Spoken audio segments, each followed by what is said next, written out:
పొదుపు చర్యల్లో భాగంగా ఆదిలాబాద్ ఎమ్మెల్యే పాయల్ శంకర్ సైకిల్ తొక్కారు. ఇంధన పొదుపు పాటించాలని ఇంటింటికి తిరిగి ప్రచారం చేశారు. ఇంధన దిగుమతులను తగ్గించాలంటే ప్రజా రవాణాన్ని ఉపయోగించాలని సూచించారు.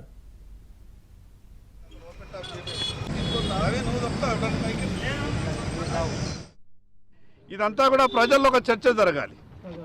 ఈ దేశ ఆర్థిక వ్యవస్థని బలోపేతం చేయడానికి దేశ ప్రధానమంత్రి గారు గొప్ప ఆలోచనతో మాట్లాడినటువంటి మాటలు ప్రతి ఒక్కరికి అర్థమయ్యే విధంగా ఈ యొక్క సైకిల్ని ఉపయోగించుకోవాలనే ఒక నిర్ణయానికి వచ్చినాం.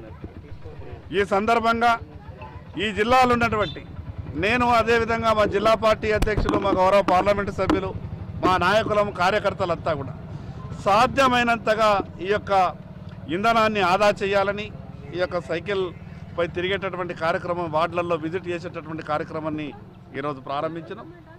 ఈ సందర్భంగా జిల్లాలో ఉన్నటువంటి నా సహచర భారతీయ జనతా పార్టీ నాయకులకు, కార్యకర్తలకు ప్రతి ఒక్కరికి పేరు పేరున విజ్ఞప్తి చేస్తూ ఉన్నాను.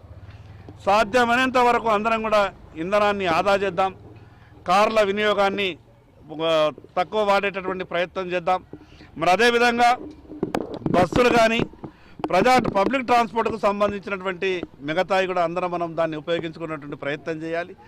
ఒక కారులో ఒకే వ్యక్తి ప్రయాణం చేయడం వల్ల అవకాశం ఉంటే మిగతా ఎవరన్నా కూడా ఇంకా 3-4 మనం దాంట్లో తీసుకెళ్లేటటువంటి అవకాశం ఉంటుంది. ఆ ప్రయత్నం కూడా చేయాలి.